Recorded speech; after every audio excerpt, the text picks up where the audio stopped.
I'm Tiff. I'm one of the Two Sapphic Hags, and I thought I'd take you along on my journey of creating my first ever commonplace book slash travel journal.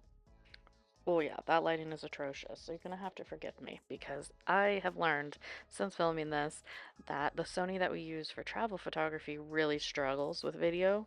So we won't be using it for any of our YouTube or short videos in the future. However, for the purpose of this video, I thought there was still some like really creative inspo that people might enjoy. So I have left the clips in. What you're seeing right now was filmed after the fact with my new iPhone that we upgraded over Christmas. So all videos in the future will be better if you can just bear with us through this video. So the whole inspo behind this is that like I love commonplace books. I think they suit my personality and my interests. It's a little bit of everything. But since a major part of my life and the main focus of Two Sapphic Hags is travel, I want to emphasize travel in the setup. I plan to use the journal with my travel planning process from like simple ideas, like maybe possibility of places I want to visit, to more in-depth fleshing out of locations, creating itineraries. And then when I'm visiting a place, I can use it to take notes for the blog. Shout out to twosaphichags.travel.com. We're now live and our Iceland travel guide is up if you are interested. And afterwards, I want to create cute little like, travel journal spreads to remember our adventures with images and artwork. And I do a variation of this on the blog digitally already, but I would like to incorporate these in and then also just like have them for our memories.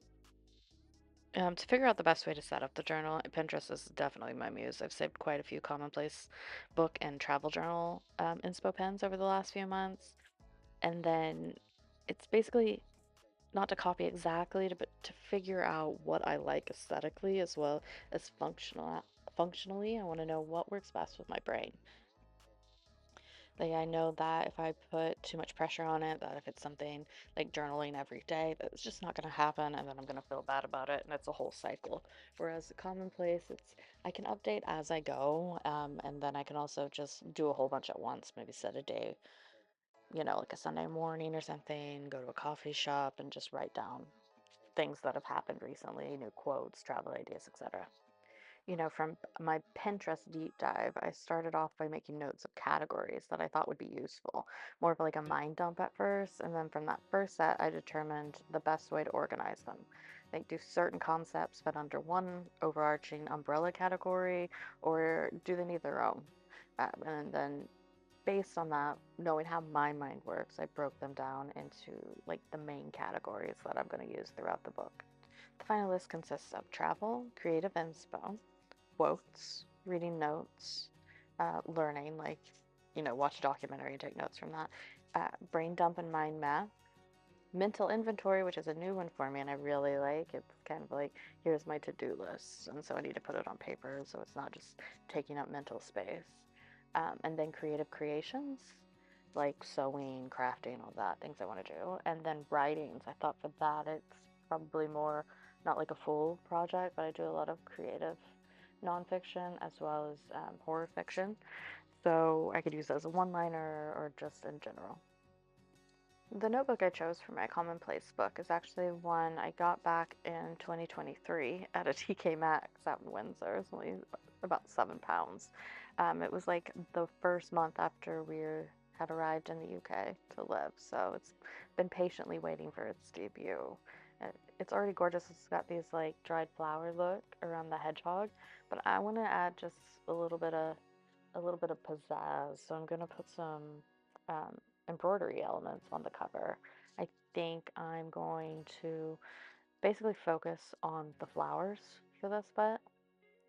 And so I have this floss kit I've had sitting in my craft supply box for about a year, and it's finally time to use it as well.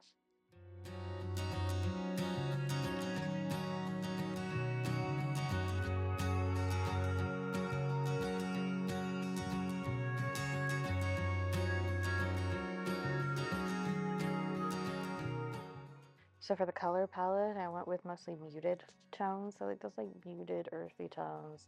That have a bit of like warmth in them. Even the blue that I use, that navy, has a bit of like a warm undertone. I think it fits the theme aesthetically of the notebook, but also I want it to be colors that every time I see it, it just like makes me feel good. It like scratches that aesthetic part of my brain.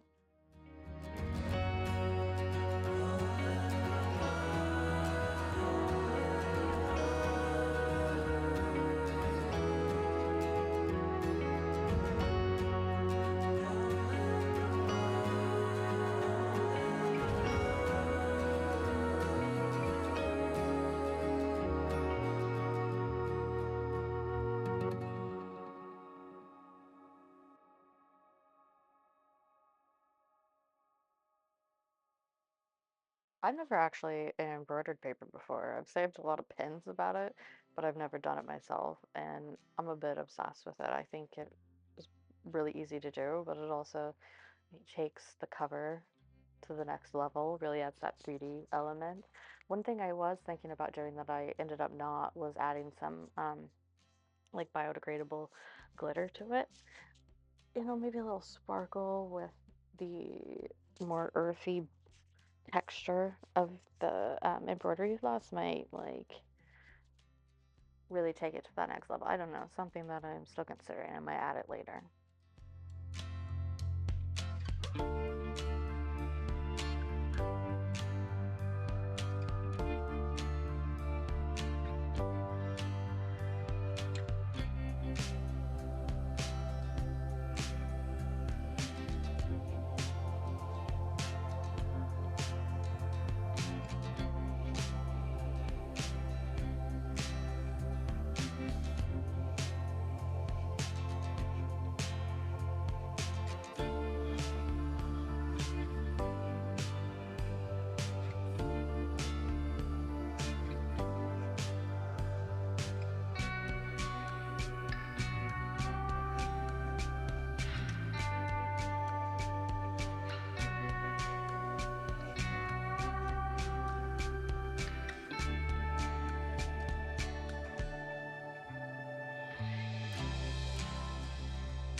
I'm a bit obsessed how this ended up. I think it's really subtle and you wouldn't necessarily know it's there unless you know what you're looking for. It, it really does just blend in with the artwork.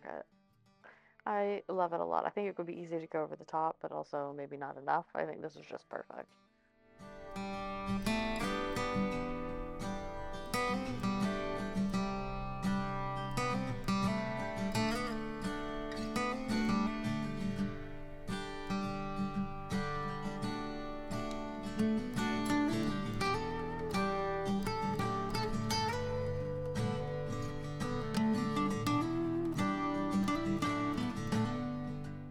So next up in the process was choosing colors for each of the categories within the Commonplace book.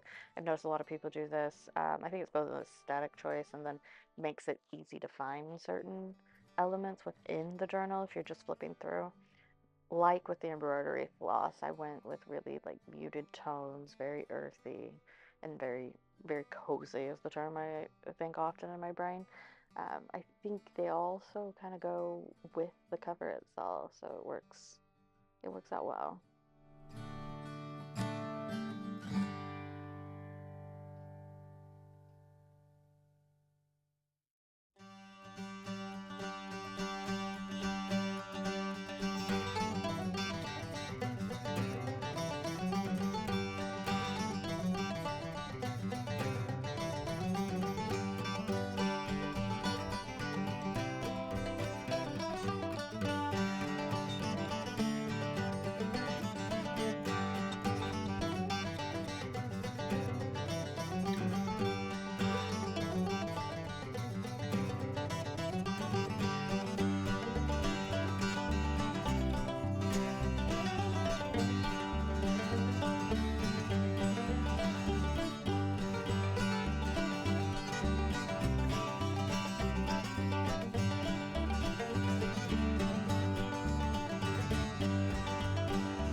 For the first page of the Commonplace journal, I went with a um, just like a key page so I know what all the colors stand for and highlight the categories. On the back side, I think I'll eventually add just a line description for each of the categories for so I left that blank, but right now there's nothing there.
And there she is in all her glory. Thank you so much for watching if you made it this far.